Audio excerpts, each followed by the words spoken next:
Talvez estejamos vivendo hoje um dos momentos mais sombrios da história do Brasil.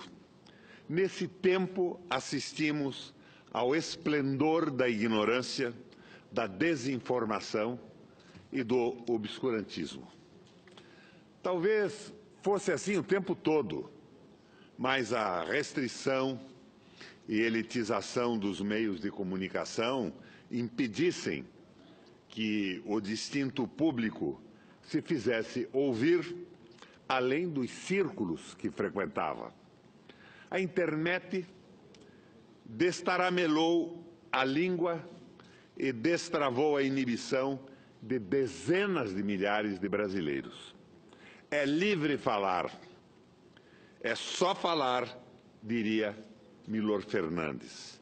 E o que se fala? Humberto Eco, irritadíssimo com o que lia na internet, disse que as redes sociais haviam dado voz a uma legião de imbecis. No entanto, pelo menos no que toca ao caso brasileiro, não é bem assim. Quer dizer, não foi apenas a um grupo de iletrados, gente grosseira e abrutalhada, que as redes sociais deram voz e visibilidade. O analfabetismo político não é um privilégio daqueles supostamente incultos, rústicos, ou dos leitores da Folha de São Paulo, que opinam com a desinibição notável sobre qualquer assunto, de futebol à política, atropelando pelo caminho as relações internacionais, a cultura, a religião e a filosofia. O analfabetismo político nesses dias tão trevosos da história do Brasil dá os ares de sua desgraça no parlamento, no executivo, no judiciário ou no Ministério Público, na academia, nas igrejas, nas ditas altas rodas da dita alta sociedade. É claro, entroniza-se com fanfarras e foguetório nas redações de nossa gloriosa mídia, notadamente na mídia comercial e monopolista.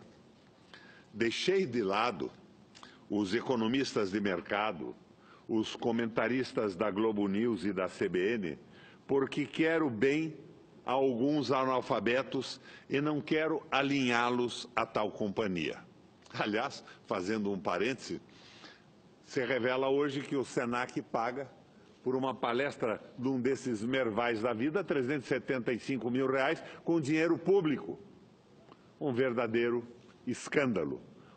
Bertolt Brecht, com a agudeza que o fez um dos mais referenciados intelectuais do século XX, definiu para sempre o que é um analfabeto político.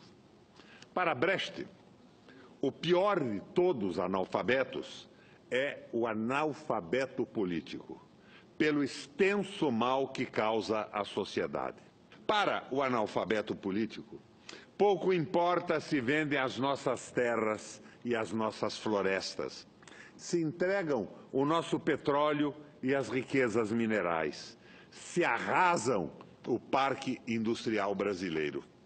Se, sob os aplausos da mídia venal, leiloam as hidrelétricas a preços de pipoca, entregando-a, pasmem, ó analfabetos, para empresas controladas pelo Estado francês, chinês ou italiano. A privatização brasileira entrega a empresas estatais de outros países. Mas o analfabeto político não enxerga nada disso. Que se dá a eles, esses analfabetos, se os gastos públicos são congelados por inacreditáveis 20 anos? O Brasil, à beira da extinção como nação soberana, e os analfabetos políticos no judiciário, no Ministério Público e na Polícia Federal, com a cabeça enterrada na areia do combate à corrupção, a procurar a popularidade em 15 minutos de televisão.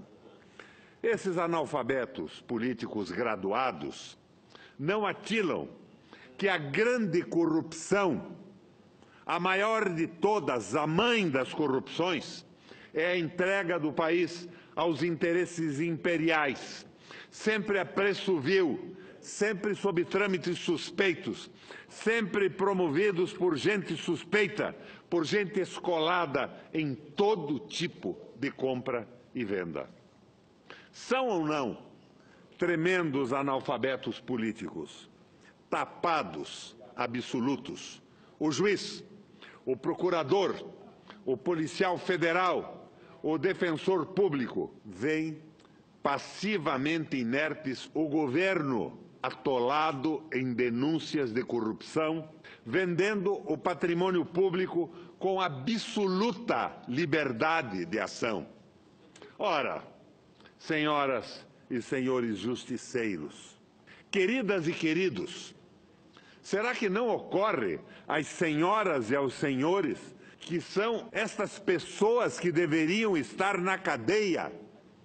Pessoas que estão à frente da venda das hidrelétricas, do petróleo, dos minérios, de terras, da floresta amazônica, dos portos, dos aeroportos e das estradas. As senhoras e os senhores acreditam que desta vez eles estão agindo honestamente? São os mesmos que agiam ontem, que agem hoje nesse descalabro entreguista. Para mim, esta é a maior prova de que o combate à corrupção é apenas um biombo, é apenas um pretexto deslavado para a submissão total e restrita do Brasil à globalização imperial, ao capital financeiro vadio. E pergunto, não seriam também os corruptos os que fecham os olhos para a liquidação da soberania nacional?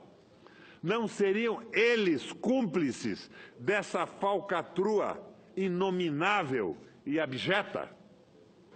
O pior analfabeto é o analfabeto político. Ele não ouve, não fala, nem participa dos acontecimentos políticos.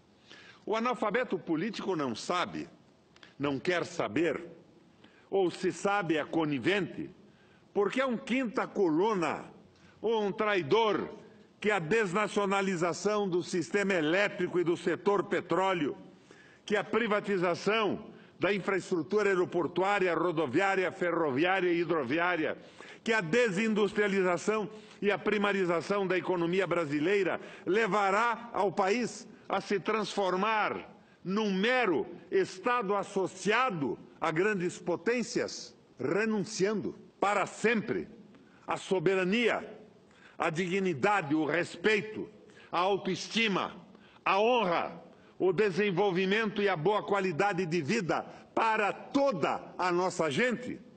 Mas o analfabeto político é tão burro que se orgulha e estufa o peito dizendo que odeia a política.